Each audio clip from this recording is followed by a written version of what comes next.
All right, boss. We haven't done one of these in a while, but I figured it's worth touching base and doing like a Star Wars State of the Union kind of catch-up video. There's a bunch of projects out there that I kind of set you loose on the research expedition, because Star Wars has long since been one of those things, in the last 5 years anyway, I was thinking, where these guys just like to announce projects. King Z's greenlit for a trilogy. Winterwolf's over here. He's going to do a 5-season thing on this obscure character or whichever else. And like, these things come and go, but there are a couple of them that are really seem to be nailed down and coming to fruition, for better or worse. Shows like the Acolyte, the Rey movie. There's still those long range rumors that are out there, like the Rangers of the New Republic show may or may not be back on. You remember that was the one that got canceled right after Gina Carano got canned. The Rian Johnson trilogy is always talked about. That's probably never going to happen. But there's a million of those things, And I want just real quick, not even real quick, I just want to get going. The first thing we were just saying, like the literal next thing that's going to happen, because Bad Batch season 3 is already underway. That's the animated thing based on the Clone Wars thing. That's like already 6-7 episodes into its whatever season it's on. Into their third season. Right. Yep, third season. So and it is the only current Star Wars show that's out right now. Now, there's not a Tales of the Jedi show that's out, another animated thing or a kids thing. Was that in there somewhere? It is not out, but yes, okay. the second season of Tales of the Jedi is coming out. It doesn't have a set release date, but it does have a 2024 release date. Okay. Like it's been confirmed for this year. All right, so release date TBD, but 2024. Okay, all right, cool. That's on the animated House of Business, but live action, and one of the things I'm most interested in, believe it or not, is the Acolyte. I think this is that Star Wars show that's done up by Leslie Headland. It's Harvey Weinstein's former assistant, so it's got all that baggage that's been attached to it, through the rumor mill over like the last 2 years. But it's also the first thing that these guys are going to try to put out that isn't based on anything that was there when they got there. So I think this is kind of a nut-cutting make or break situation for them. Give me your thoughts on the Acolyte. Well, it's going in hand with what Lucasfilms is trying to do with Star Wars. They're trying to break away from the trilogy, stick to the Skywalker story type stories, and go into stories of Star Wars or anthology, set in the universe of Star Wars with their technology, their mythos, and stuff like that. And that's where the Acolyte comes in. It comes in, I believe, like 2,000 years before the Battle of Yavin. It's before. I don't know. I'm unclear on where it is either. I've heard 2,000. I've heard 100 years. I'm not 100% sure. I'm not 100% sure, but you're exactly right. It's far enough in the past that it couldn't directly torpedo anything else original trilogy related. Like that's how far back it goes. Yeah. Now, it's been slated for 2024 since last year, and I believe we actually have a full release date, according to the rumors that I've seen on both Vanity Fair, IMDb, and or is it Star Wars Network? Yep. There it is, Patreon page of Daniel Rickman, who's a big Star Wars guy, so I want to throw out that I got a lot of my information from him. So if you want to check out his Patreon, go ahead. Yeah, I've seen him around. June 5th is the set for episode 1 of the Acolyte. All right. But the other part that I dug up today was that season 2 of the Acolyte, which has already been greenlit. I heard that. Is already being finished writing. So they can start filming at the same time that this first season drops. That's a ballsy play for these guys, considering how the numbers of their viewers have largely fallen off in subsequent seasons for literally everything they've done, and episode to episode and everything they've done besides Mando through 2 seasons. That's true, but one of the things you have to think about is that their production was put on so much backlog due to the strikes that they're going to try to get stuff done to have stuff for that, what should be a lull period because stuff wasn't being produced. This way they can rush production a little bit, like you're on a better time frame. Plus, it also helps the show because when Mandalorian season 1 was wrapping up, they already had like season 2 was filming, and dropping that news let people like The Mandalorian a little bit better, knowing that there will be a second season. Because if you're wondering if there's going to be a second season, a lot of people will not tune in. So this way they can try to draw some more attention to the season 1 of the Acolyte, knowing that there will be a season 2. You're right about that. In production. You're definitely right about that, because I think a lot of them streaming shows, I'm thinking of shows on Netflix that like they routinely get canceled. after a season or two after stringing people along, and people like, dude, I actually like show X, like, but I want to like it long term, like, you know, something from back in the day that runs 5, 6, 7 seasons, like the X-Files or something, or Star Trek, you know. But if you're going to get out after 10 episodes of a streaming show, I'm not making the emotional investment in something, you know. Like if Stranger Things bailed after one, I mean, maybe they should have because season 2 wasn't that great, but they recovered largely. But you know what I mean? Like, what if Wednesday bounced But after, season 3 was so much better. Season 3 was okay, and I actually like season 4, believe it or not. But you know, like, take a show like Wednesday, just real quick. Like, imagine if they cut out of the massive success and popularity of that show after a season. Like, do you think people would come back for like a Wednesday adjacent show on Netflix after that? Like, no, they'd be like, nah, dog, I'm not doing that. I'm out. So yeah, I mean, and also the other benefit, like we've talked about this before with things like Rings of Power and other shows, when you front load your budget and you build sets and you build costumes and you establish, you know, certain shooting routines and procedures and things like that. Like if you have all those things all laid out there, it's easier just to be like, okay, we're wrapped on episode 10, season 1. Let's take a quick break and then jump into season 2, episode 1, because everybody's here, everything's built. You know, you avoid scheduling conflicts and trying to have people come back when they may have gotten involved in other productions. So I can see some merit to that. But I'm curious, like on the actual story side of things, if the Acolyte is based on, you know, the failed publishing books of the High Republic stuff, you know, in comics and in print, what do you think the chances are that they pull off a live action adaptation of this show? Current day politically, you know, with Lucasfilms being the way it is, with how the brand has been run, we know they're going to throw in some of the DEI stuff. We know they're going to throw in some of the strong female character forces, female stuff.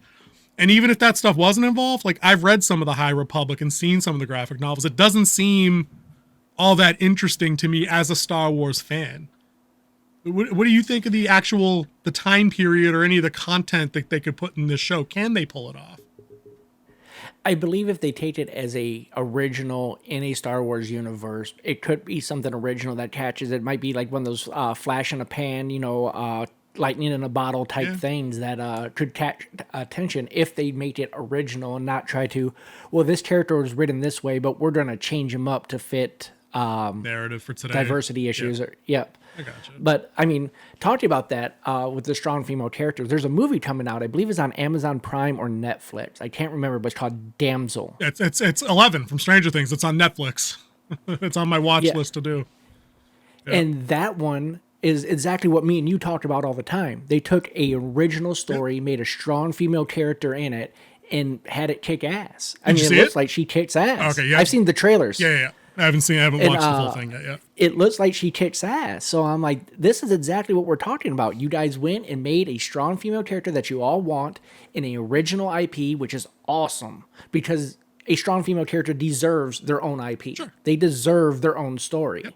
They don't need to be switched around from stories that are already concealed. So I am really excited about this because it's exactly what we've been talking about of they deserve their own. And this is a way of getting their own. Oh, yeah, Damsel absolutely will check that box, and not in a bad way. That expression gets kind of a negative connotation now, check box. No, it absolutely checks the box for strong female character and an original IP. Where that one could still go massively awry is if they fall into the same Mary Sue type traps that those kind of swapped out characters like Rey tend to do in Star Wars. Like if she just shows up and pantsers all the guys without a narrative probability or possibility of that happening, it could still tank on its own just because of that. Like that'll put people off. But Damsel's a talk for another day. Based on, go ahead, man. Continue. Based on what I saw, it's more like she pantsers all the other female characters. Then we'll put that on our watch list and we'll do a team review for that when it comes up. But so that's the Acolyte in a nutshell. I'm guessing you're coming down a little bit more hopeful, optimistic, like you usually do than I am. I know from the get-go that I'm not the target audience for that show, but I want to see what they can do when they don't have legacy to build from besides like the brand name. Because if they just think throwing around a bunch of lightsabers and force pulls and swapping out the force and bringing in like, Night Sister magic in a replacement of the Force and deconstruct everything is going to win hearts and minds and put butts in seats, they're sadly mistaken. And I could see this show going down in flames after the second episode. You thought the jump off time for Rings of Power was quick? I think this could be as quick, if not quicker. And that's a challenge that we're going to have to see is, are they going to replace story with visual effects? And you can't replace story with visual effects. Nope. You just can't. It doesn't work that way. No, they're supposed to enhance the story, not be the story. You got to be the steak and not the sizzle. Be the sizzle and not the steak. In that case, that's what VFX are, is the sizzle. Cool. All right. What else is on? Yeah, I was gonna say what else is on the rumor list. Yeah, so talking about live action, we're gonna stick with the TV shows. We have another one coming out, Skeleton Crew. Dude, I've heard about this one for like 5 years and know nothing about Skeleton Crew other than the can just keeps getting kicked down the road on this one. Tell me about Skeleton Crew. So what I found out about Skeleton Crew is that it should be released late this year or early next year. Okay. Skeleton Crew is a live action story, and this is the part that I love. All right, so what I found out about it, this show's started filming back in 2022. The idea was going around 2022, and they filmed a little bit of it for proof of concept. Yeah. Now, the two people working on this was Christopher Ford, who is the writer. He's also the writer of Spider-Man: Homecoming, which we all enjoyed. And he's joining back with John Watts, who served as the director and writer of Spider-Man: Homecoming, and he also directed the other Spider-Man movies as well: Homecoming, Far From Home, and No Way Home. All right. Okay. So them two got together. Do we know about the story for Skeleton Crew? Anything? Gotcha. All right, hit it. I'm getting to it, bro. Right, I'm getting to it. Get it. All right. So these two were big fans of a movie that we are huge fans of. You know what that movie is? 1985. Give me a guess. 1985 movie. Too many in 85. Just tell me. Keep it moving. The Goonies. Nice. That would have been my guess. So what they did is that they wanted to tell that story in space. Okay. So they pitched it. They pitched it to Kathleen Kennedy, the director of operations of. Kennedy. Yeah. Well, you know who the producer of The Goonies was? Associate producer who got coffee because she handled logistics and had no creative input to the Goonies at all. Yeah, her. Which every time I watch it kills me that I see her name on screen at the beginning in those blue letters. Yeah, I hate that. Anyway. Well, they pitched to her. They liked the idea, and that is what pretty much Skeleton Crew, how it came about in 2022. Their kids doing the treasure hunt in space? Oh, no four way. Kids. Oh, see, dude, I'm telling you, that's how little I knew about it. I just figured it was 4 rebellion bums that were like the janitors on a ship or some nonsense and like, I don't know, feelings in hallways and bureaucracy. I don't know. All right, so I'm intrigued. It looks like it's going to be an 8-episode run. I hate that. I hate that more and more, but that's what we got. Yeah, Carrie Condor. She's one of the 3 billboards outside of... Oh, what movie was that? It's 3 billboards outside of like Missouri or something like that. I vaguely remember that. Billings. 3 billboards outside of Billings. Yeah. She's in that. It has Jude Law in it. Oh, okay. That's A-list. And then Ryan Kira Armstrong. I think she's going to be the lead child in this one. Like from the kids' pictures I saw on IMDb, they're roughly between 15 and 17. So it's Stranger Things season 3 in space, give or take. Like that's the angle. But they're trying to make it more of the Goonies. Okay. Well, I mean, Stranger Things season 1 was the Goonies. There are elements, you know what I mean? Elements there. All right, dude, that could be interesting then. All right, I can sign up for that. If they ever get a release date down, that'd be fun. Yeah, I didn't see an exact release date, but that is the story of Skeleton Crew, and I believe that they had the first teaser trailer released, where it wasn't much. It was pretty much just the ship landing on a bigger ship. And the logo. And the logo. The pull back from the logo teaser trailer. Like, yay, thanks a lot.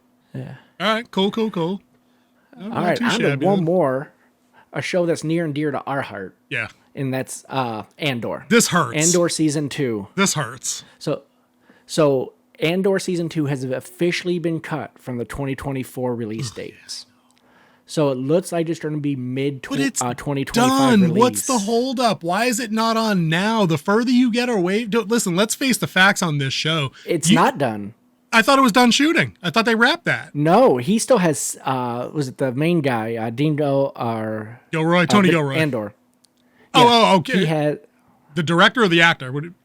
The actor. Oh, yeah, I can't remember his name. What's his name? Diego Luna. Yeah, Diego Luna. Mm-hmm. He says he still has 7 days of shooting left. Oh, all right. Well, that explains why I'm not watching it now. But I mean, dude, 7 days of shooting and then post-production, they couldn't definitively put this on the calendar for August? It was heavily involved with the strike, and they're now just getting things back after the strike. A lot of productions like that. Living here in Georgia, which is the production capital of the United States right now, we produce more films in Georgia than anywhere else in the world. We're now just getting shows back up and running. Right, but this And one was how long's the strike's been over? right, but this one was done in Brentwood in the UK though. I thought they were working through that entire period and not slowed down. Not all of it. Like Gilroy, he stepped away due to not crossing picket lines. I do remember that, the solidarity statement. I do remember that. Yep. Okay, all right, so yeah, and a couple of the other ones. yeah, The even good if they thing were based is over that there. the entire crew from the first season looks like the cast are returning with even a hint of Keo Loy coming back. Andy Serkis character Cool. coming back in season 2. Well, we didn't see him die. I mean, he was just left in the prison. Like he wouldn't jump because he couldn't swim. Yep. And then there's a big change coming for season 2 compared to season 1. Season 1 was a fluid story, pretty much covering a certain time period. Yeah. This one is going to be more anthology. There's going to be huge time jumps in between points in the story. I remember them saying that very early on. I do remember that because they really have to kind of cram it into the to Rogue One. Yeah, They're really trying to time that out the right way to build the rebellion and then have it be underway to steal the plans. I remember that. Okay. It's an interesting format, but if it's Tony Gilroy show running, and remember, we said we were fans from minute one on that show, the consistency and the overall, like the supervision of how things were going to work is abundantly clear in that show compared to other stuff we watch, where it's helter-skelter, schizophrenic, kaleidoscopic. You do this episode and you do this and whatever, you do a musical and then... No. They didn't do that in Andor. We're the only two guys on the planet that watched that show and reviewed it, which is too damn bad because it's the best thing they've done in ages. Oh, yes. One of the actors said is that they know the ending. Well, do we all and know that the helps ending? them. You die on Scarif, it's like Titanic. slice. It's like Titanic. We know the ship's going to sink. Ship's going down. I'm along for the ride, but the ship's going down. Yep. And he says it really helps with them planning and knowing how to act and get to certain points because they know the ending already. So, dude, I mean, it is not typically a piece of writing 101 advice. I mean, I've had this advice given to me a bunch of times in feedback from folks. Is it's easier to write your book or your screenplay if you have a finish line in mind, even if it's not completely itemized down to like the beat by beat or the blow by blow of the last battle. Like, hero must confront antagonist here. Whether it's a courtroom, a battlefield, a boxing ring, like, you gotta kind of know those guideposts, those signpost scenes. The ending's one of them. I typically have an ending in mind before I have a character's name drawn out. Like, I work backwards from there in a lot of ways. Yeah, knowing the ending will help you keep your story on rails and not drift off into creative land where the good idea fairy lives. Yep, which incidentally is nowhere, because that's where your story goes. If you go do that, it's nowhere. All right, that's Andor. What's next? Because there's a few other ones I wanted to touch on. I know you got the list. All right, so I think that covers all of our series information. We did talk about that Tales of the Jedi Season 2 does come out later this year, 2024. But we have some movie news coming out. Big one today. Actually, it dropped today. And this is coming from Patty Jenkins, who came out, who said that, Patty Jenkins as the writer and also the writer-director of Wonder Woman. And Wonder Woman 84. And Wonder Woman 84. Hey. Which we're going to talk about. Not everybody shoots 100. But after James Gunn came down and gunned down Wonder Woman 3 and killing the DCEU and creating the James Gunn's DCU, inspired. Her time got freed up. And apparently they were working on a deal before the strike. Like, they had a deal in progress. Like, as soon as Wonder Woman 3 was done, she was going to go work on something with Lucasfilms. Yeah. But then Wonder Woman 3 got canned. And then she's like, well, I owe them a draft because the deal's in place for her to come and work on this movie. So she's pretty much announced that Rogue Squadron is being made with her as the writer. Not sure if she's the director yet. All right, see, this is the problem. This is what the problem was in the first place. Wonder Woman 84 happened, and Rogue Squadron got torpedoed like 48 hours later, like 2 years ago when that news came out. And what eventually came out of the story, because I don't think a lot of people were following that back then, is that, for the great parts of that was Wonder Woman, the first the first movie, and people overwhelmingly enjoyed that film. I'm one of them. She didn't write that movie. She directed that movie. Somebody else wrote most of Wonder Woman. She wrote all of Wonder Woman 84 and directed 84. And that movie was awful. By every objective measure was that movie trash. So I'd much rather her say, hey, listen, I have because this is her backstory for Rogue Squadron, is her father was a pilot in World War II, or grandfather or something. So she has a connection to those kind of stories. You have the core idea. Get somebody else to write it, and then you direct the hell out of it with getting whatever professional assistance you need in doing dogfight choreography like that, or effects choreography for dogfighting and stuff like that. But you have the story. I would say the same thing to Zack Snyder after Rebel Moon. Like, bro, the ideas are out there. I mean, you're an idea machine. Some of them are good, some of them are bad, but you're not the guy to tell the story that way. You can direct the hell out of some shit, you know? But the writing stuff, I don't know I mean, maybe this is her thing, and she can absolutely do this one, but after 84, I'm not hyped for that at all. And that is one of the things that came out in that article. She said that she owes them a draft, and that they have other people where they can meet in the middle and make a good movie. Okay, and then cool. Then cool. Then I'm definitely glad this one's back on track. Because when you were saying earlier about the Acolyte, I think the farther Star Wars gets away from the Skywalker saga at this point, where we can get some original ideas that bring in things like the Rogue Squadron. I'm down with the movie to see like TIE Academy. Like based on those old computer games, like the old flight sims, like you get like an Imperial pilot who has some moral dilemmas with doing some of the, the evil Imperial shit. There's movies to be made. Get some Clone Trooper live action movies about any of that stuff. Cool stuff. Inferno Squad's out there. You kick it into other time periods and get some Darth Bane stuff going. Plagueis. There's billions. And I mean, there's no source material according to Darth Kennedy, but And I know we're not big fans of the sequel trilogy. Nope. We've made that very, very Abundantly. clear. Mm-hmm. But you could do a whole live action on the build of the New Order. Dude, believe it or not, I would take that. I would take that because I feel like it would at least justify The Force Awakens in a way that when I walked out of there, I was like, I've seen this movie. Like when I was 6. You destroyed the Death Star. Congratulations. Like I would like to see the rise of Snoke. I would like to see that. Even if it does reinforce some of the stupid shit from Rise of Skywalker with the failed cloning bit that led to Snoke. Show me some First Order stuff. You know what I mean? Fine. If you're committed to the sequel trilogy and you're not going to decanonize it, you may as well make it better however you can. And I think that's one way to do it.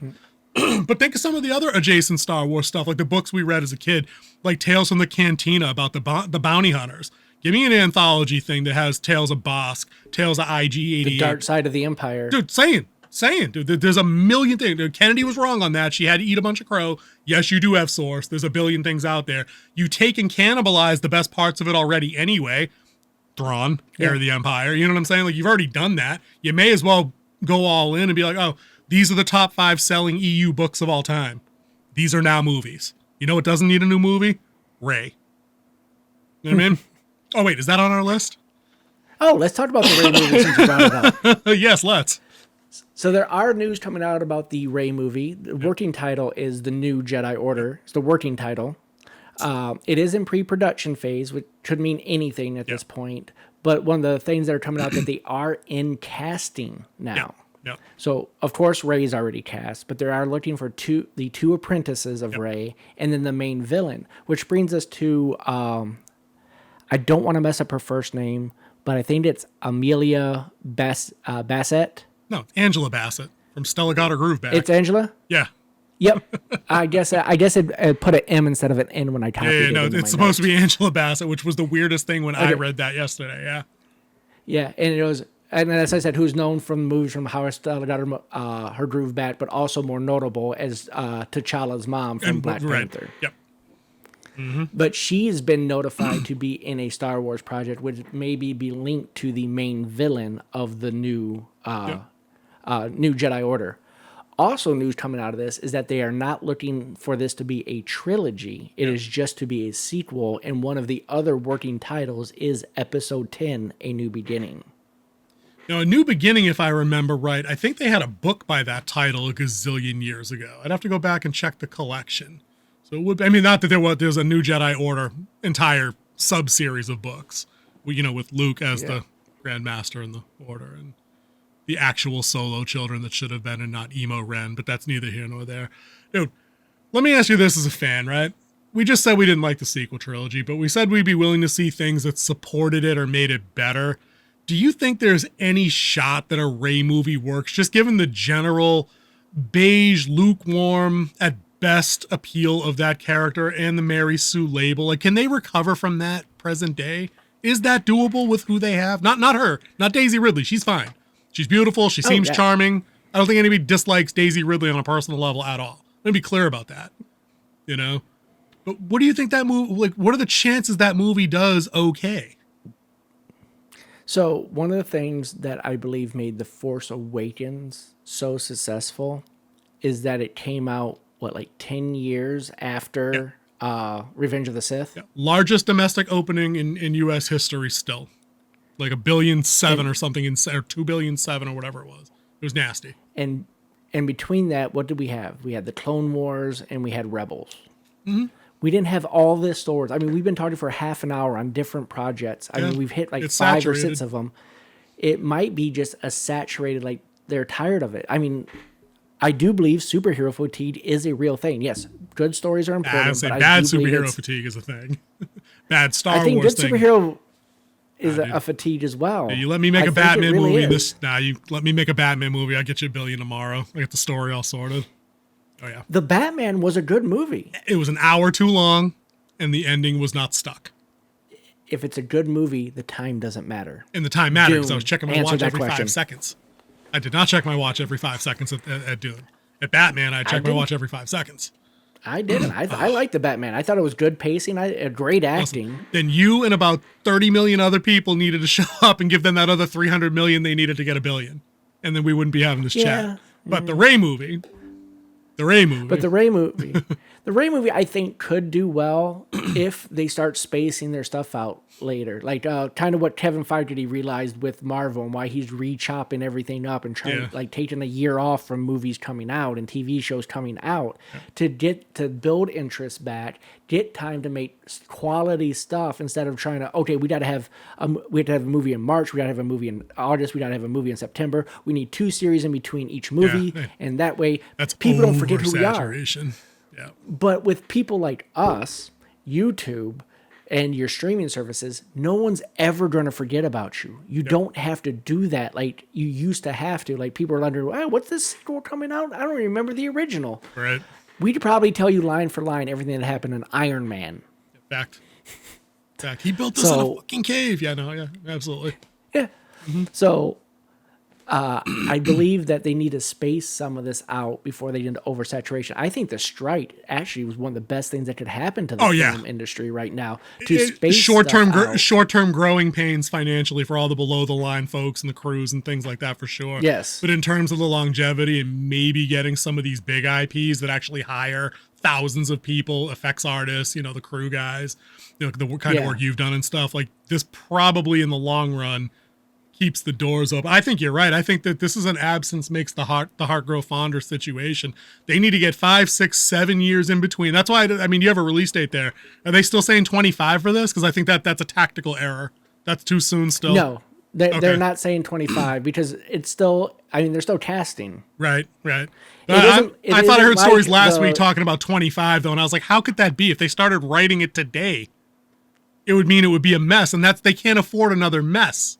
You know what I mean? Even if they avoid the message, you know what I mean? The woke nonsense. And I don't think it's necessary. These movies weren't necessarily bad because of that. They were just bad. But that's my concern. If we're rushing to get this on the screen, I guess I feel a little bit better that you said they're not trying to hunt down a trilogy. So maybe they can focus on a more traditional 120-minute Star Wars movie, 3-act structure, yada, you know what I mean? Yada, yada, scene, beats, guideposts, all that good shit. Maybe you just tell your own story and don't embarrass legacy. Like, don't bring Mark Hamill back as a Force ghost. Because I don't want to see Rey as a Jedi Master doing the Academy shit. And Mark Hamill over here just being a bum. Out. Good with that. Unless he comes in to fix her Academy. That's it. I think that's one of the things, the reason why people don't like the sequel trilogy so much is, one, it was disjointed because you didn't have a single vision. Terrible. You had three different directors. You had different writers. Yep. It was disjointed. It wasn't a fluent story. No cohesive George vision. Lucas The first two trilogies, George Lucas was the guiding factor of all of it. And then this one, they're like, oh, we'll give it to J.J. Abrams, and then we'll give it to Donnie Johnson over here. Yeah, Ryan Johnson. And then, oh no, we got to bring J.J. Abrams back in so he can write 700 different U-turns. Well, that's because we fired Colin Trevorrow, who gave us, Duel of the Fates or whatever the last one was going to be called, until they jettisoned his much better script, because I read it start to finish, and it's 100% better than Rise of Jackass Walker. You'd count on that. You know what I mean? That's a great, interesting read. But and then number two, them destroying the nostalgia piece of Star Wars, killing off Han Solo, which I mean should be done. Dude, kill it. He always wanted it. Dude, kill the character. Make it count for something. Something. Make him die for a reason. Yep. And same thing. Like I think that it would have been a perfect time to kill Space Witch Leia when she got knocked out into space. Yep. Would have been perfect. Yep. 100%. But especially again, with the actress passing away in real life. Only works if all three of them had spent a considerable amount of time on screen in Force Awakens together. Yeah, they missed out on that, dude. That's a hill any fan will die on, They had that opportunity and they blew it. Because then you can have meaningful deaths of legacy characters doing heroic stuff to pass the torch, which is what everybody wanted. But instead we got cultural vandalism and torch stealing. Yeah, so, I'm good. But if they're starting over, they're doing a one movie thing. Yep, I think and that's with smart. her being the new Jedi Master with new apprentices, I think there's a plethora of stories that they could tell. And like new bad guys, like we did away from the Sith for a little while because we have we need to. We 0% need to get away from everything we've seen. I would prefer that there's no new big bad in this. There's no outside big bad in this at all. I think this should be about Rey having to teach two students, and one of them's obviously going to be bad, because I think that was even in the casting descriptions that I was reading, that one of the apprentices is drawn to the light, the other's drawn to the dark. Have this movie be the clash between the two students, with Rey trying to mediate that and trying to bring one back to the light. Like there's ways to get this movie done that don't involve needing to bring in the Emperor or the Sith or the Night Sisters or Snoke or any outside major influence like that. I think there's ways around that, and I think they'd be smart to avoid that as well. What's next? So after we talked about the future, let's talk about the present for a little while. In the movie that's actually will probably be the newest released out of all of them, and that would be the Mandalorian Grogu movie, which is set to start filming in mid-June. Now, this movie is actually going through some financial issues right now, as it was originally set to be shot 100% in LA, but now they've reported that they will be shooting in the UK, leaving some questions about their tax credit worth about $21 million on the table. Now, I know there's some time restrictions with these tax credits, and these tax credits are important because it puts money back into the movie. Yeah. Like here in Georgia, we have a great tax credit. It's under scrutiny right now with the new election coming up, where they want to limit it. And if they do that, they're going to really kill like all the jobs that the tax credit has brought to Georgia, which I'm against that.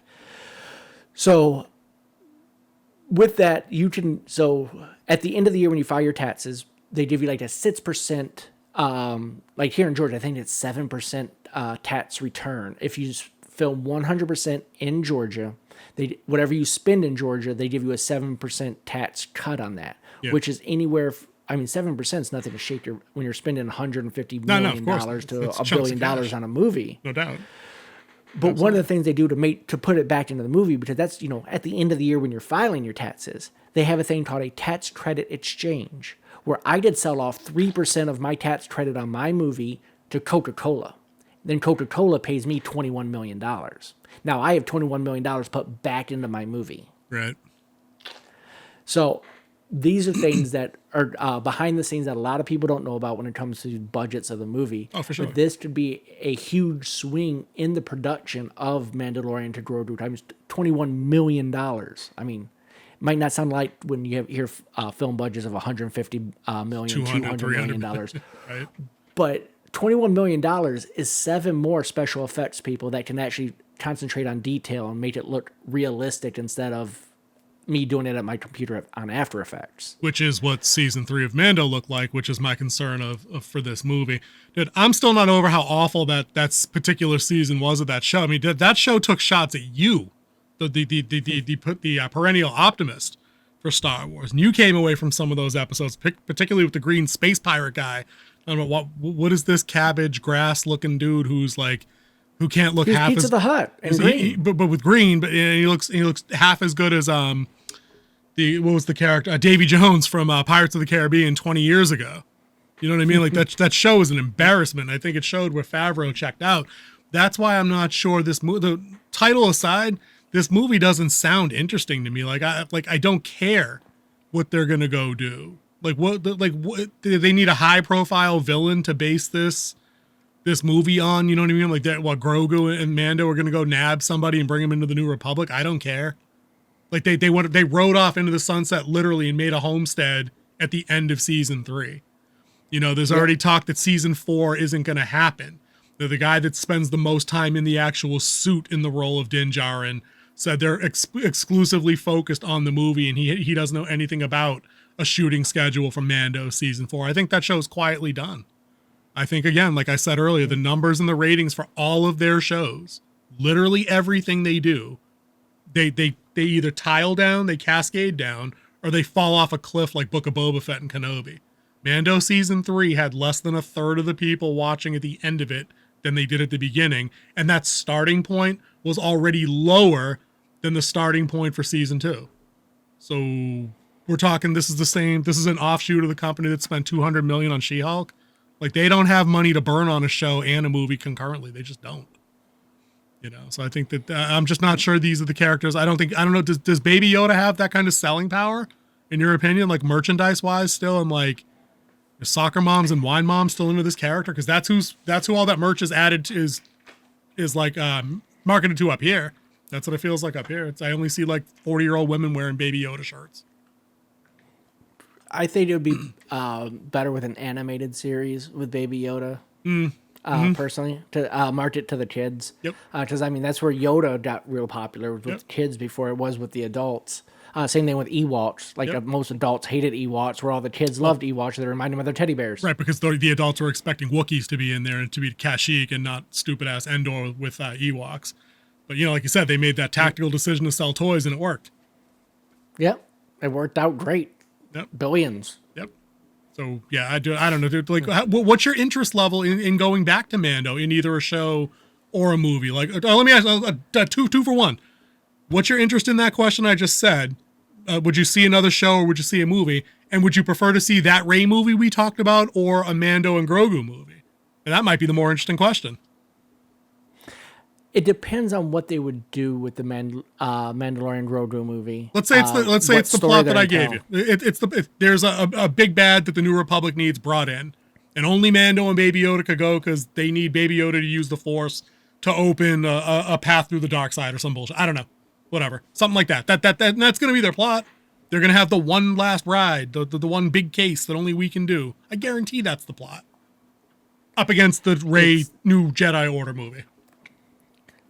So do you want to hear the movie I would pitch if I was doing it? For Mando and Baby Yoda?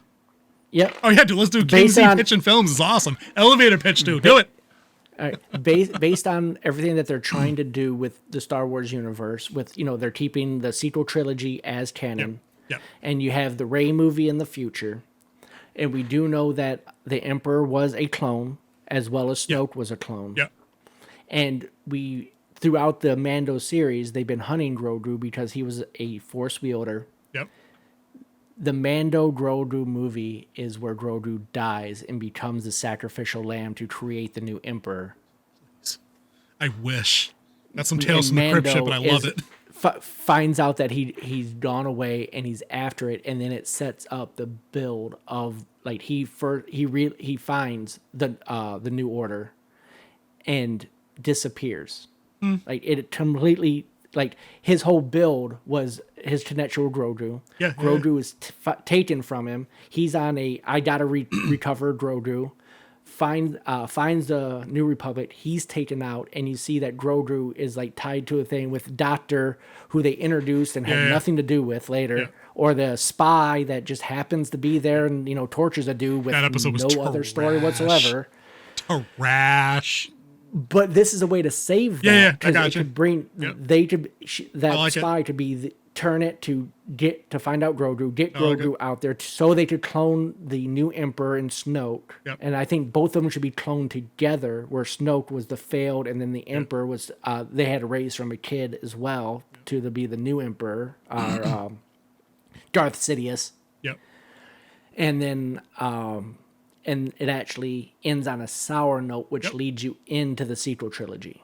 See, That's what I would do. I like that with one modification. I think it should end on a note where can the timeline of where Mandalorian fits, because I don't remember where it fits in the where does Mandalorian fit into the larger Star Wars time frame? It's all before Episode 7, obviously, but it's about how close to Force Awakens is. There's like 30 years between Return of the Jedi and Force Awakens. I don't remember where on that timeline it comes, but man, my ending to that would have been good.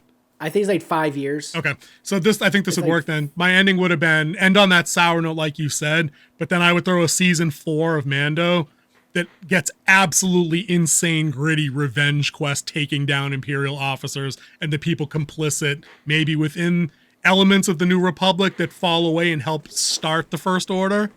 And it's just him, like remember episode 1 of Mandalorian, that first scene, he runs into the bar, he ganks a bunch of dudes, he pulls one guy out the door and it closes and cuts him in half. We ended up with a whole different show than how that show started. Go back to that.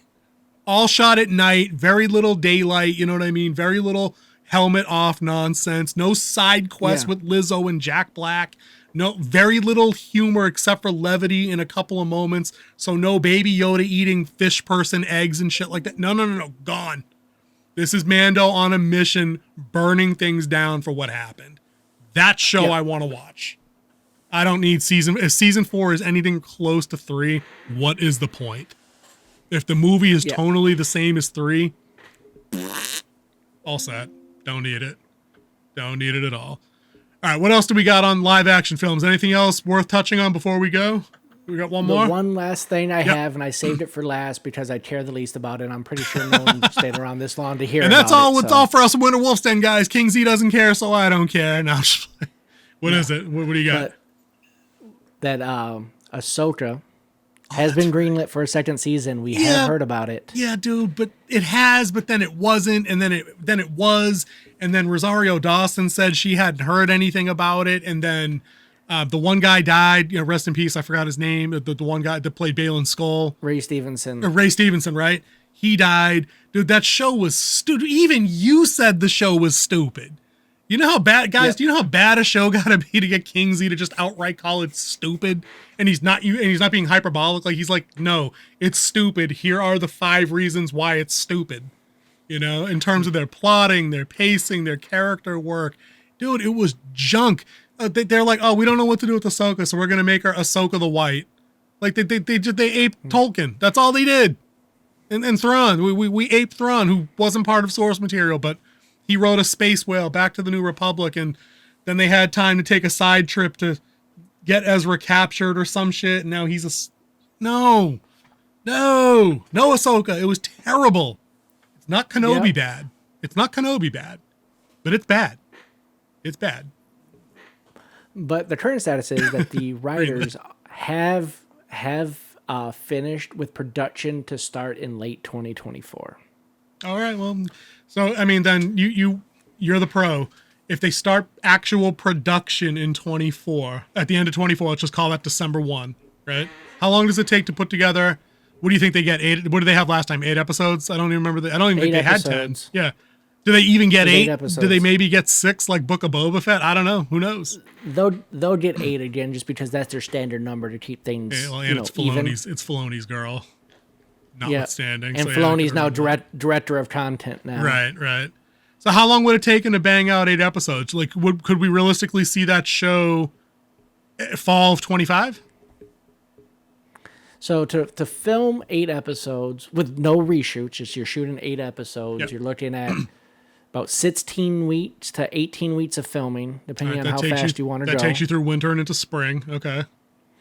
And then they'll probably edit as they go, too, so they'll be uploading to the editor every day. If the editor's worth his weight in salt, they could possibly have it ready for winter 2025. Winter 25. Okay.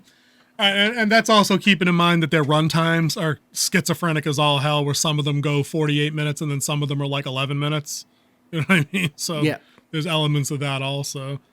All right, then I guess we got to keep that on the radar. But if for you missed India. the 48-minute one and you missed the 11-minute one, you're still missing just 2 minutes of plot either way. So This is true because mostly it's just Rosario Dawson doing this.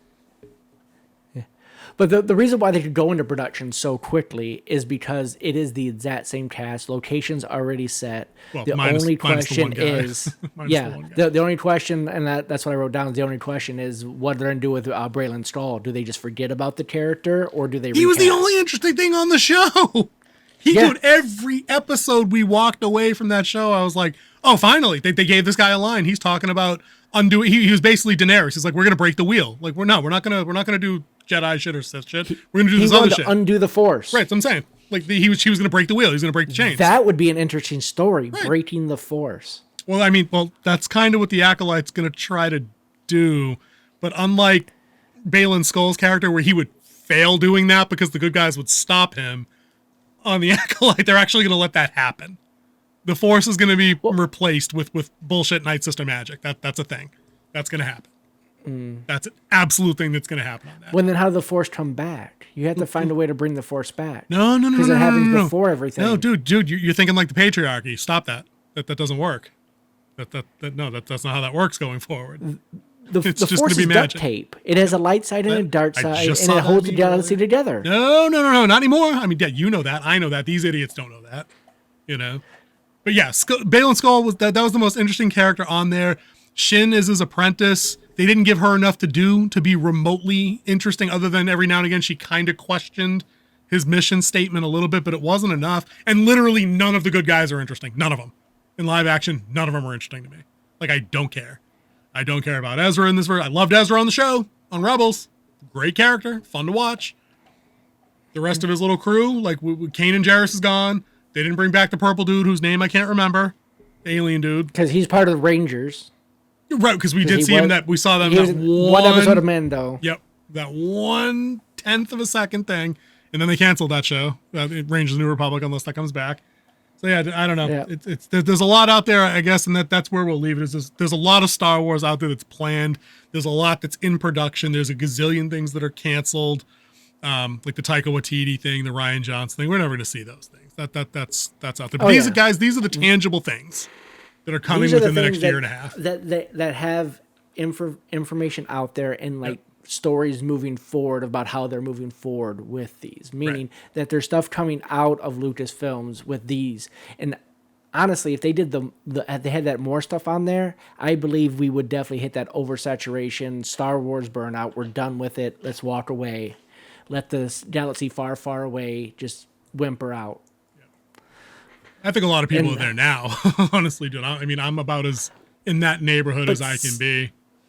But this is still, I mean, the latest one that's probably going to come out is 2026, and that'd probably be the Rey movie, like summer blockbuster 2026 or winter 2026. They'll throw Star Wars. Christmas. Yeah, it's usually a December. Yeah, that's usually a Star Wars release. Yeah, they'll throw that down December 23rd or some nonsense, December 17th. Yeah, but that is only not. A little over 2 years away. We're talking about 1, 2, 3, 4, 5, 6, 7, 8 different projects in 2 years. That's a lot of content to put out where you're not going to hit a home run every time, so you can't go out there expecting that. But even getting sometimes you strike out, but this is just way too many at bats that keeps people interest. Well, yeah, and just to continue the analogy, because we dip into sports analogies every now and again, the problem that I foresee with them is, dude, imagine if they actually put together 7 straight technically sound projects, meaning like, the story's okay, the editing's okay, the effects work looks better than recent Marvel stuff, because that's kind of the new low benchmark for how crappy things can look like Quantumania, like Ant-Man. You know what I mean? Well, at least they fired that person. They did. Victoria Alonso is no longer with the company. Imagine if they go 7 for 7, but then they don't rein in these idiot actors or studio suits getting out there on social media and just saying all the wrong things. Because literally that's all it takes now. Like, all it takes for these idiots to go out there and be like, "Nope, Force is female. Well, we wanted to change that. We didn't. This story was problematic, so we're gonna rewrite this for a modern, like all the cliched stuff that we complain about." They only get to make that mistake like one time, and they might not even get to make it more times at all for people at this point. You know, like the first time one of them says something like that, there's a strong section of folks are going to check out. Some people will obviously still go that are politically connected to maybe that viewpoint, but other people are going to go just because they don't care about that kind of stuff. But a lot of people do, and they should look at the writing has been on the wall for them for years now. Like the people that get upset by that kind of marketing and messaging are not we're not a silent majority. I'm using the wrong words now. We're not a vocal minority of people that prop up these fan bases. We are the fan base. It's why you can't get Doctor Who rated on the BBC for more than the same number of viewers as something garbage like Batwoman now. You know? That's just how that is. They need us. They went after a mythical modern audience that they thought existed out there, that they thought ported over from Twitter, and that would somehow extend into the box office, into buying the merch, and to taking the trips to Disneyland and doing all, and it didn't. And it didn't, and they've got reams of data to support that now. So any failure in terms of messaging or marketing at this point is self-inflicted intentionally. Bleak, but true. Bleak, but true. Yep. All right. Anyways, dude, we've been going on an hour. Why don't you say goodbye to everybody so we can get out of here and go get something to eat? It's about that time. Wolf's hungry. Oh, okay. I didn't bring the pizza downstairs. It's upstairs. All right, everybody. Thank you for sticking with us as we do our Star Wars Universe recap for 2024. If you liked what we put out, go ahead and hit that thumbs up. Helps us out here, gets our stuff out to other people. If you've stuck around this long and you haven't subscribed, what you waiting for?